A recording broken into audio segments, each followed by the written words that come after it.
So today we are taking the next part of the pre-prosthetic surgery in the maxillofacial surgery. I am Dr. Yogesh from the Department of Oral and Maxillofacial Surgery, Professor. So today we will discuss at the augmentation procedures for the maxilla as well as for the mandible. So in maxilla, what we augment only bone grafting, interpositional bone graft, maxillary hydroxyapatite augmentation, sinus lift procedures, that is direct and indirect techniques, and maxillary tuberosity augmentation. These are the different things we can perform in the maxillary bone. So, or in the mandible, what we do the superior border augmentation, inferior border augmentation, pedicle or interpositional augmentation, hydroxyapatite augmentation. So in mandible we can do these procedures for the increasing the height and width of the ridge. Now comes on the superior border augmentation. Indication why we need the superior border augmentation in the mandible: to increase the adequate height for the acceptance of the processes, any irregular contour of the bone, and potential risk of fracture if there is the height of the bone is less, and neurosensory disturbances like in mental nerve or inferior nerve. So this is the procedure.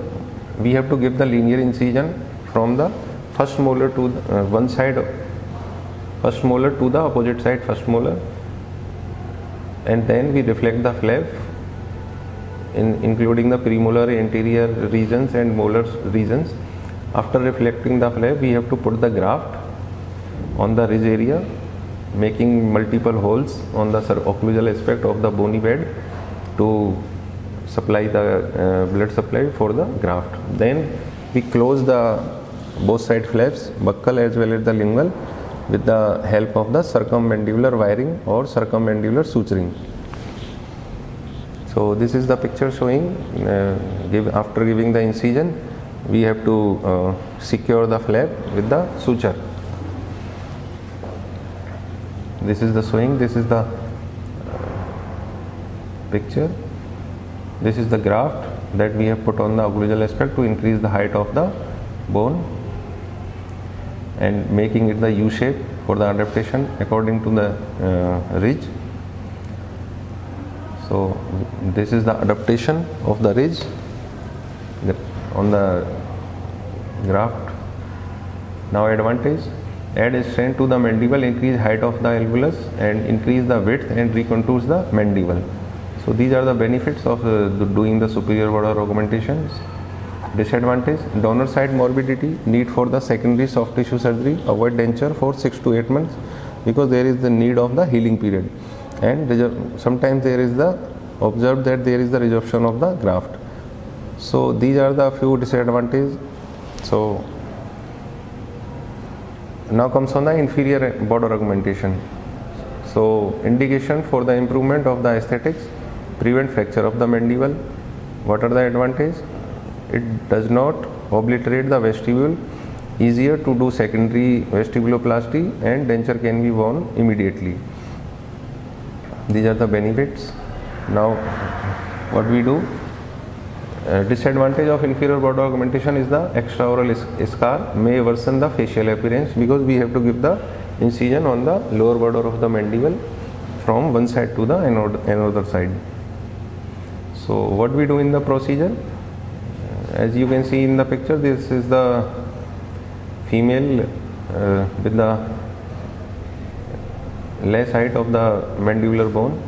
Then we go for the inferior border augmentation, and next picture you can see the increased height of the labio, that height from the occlusal aspect to the lower border of mandible, that is increased for the adaptation of the processes.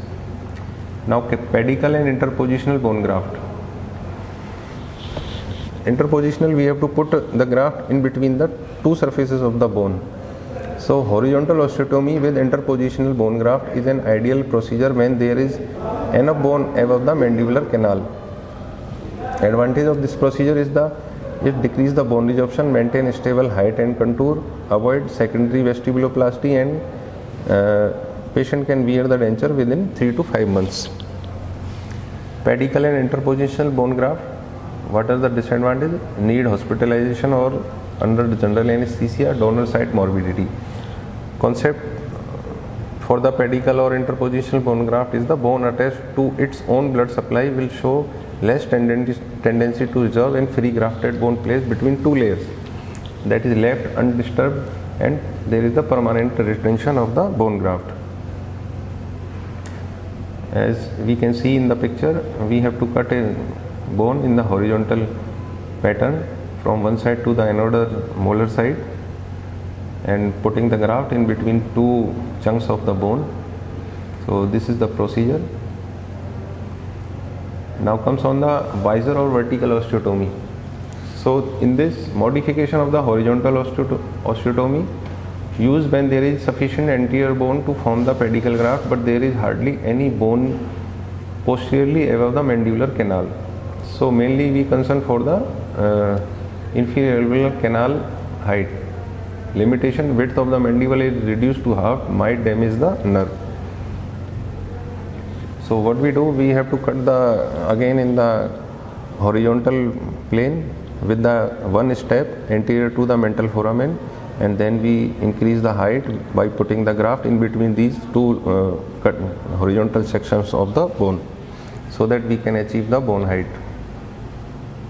Now augmentation with synthetic materials.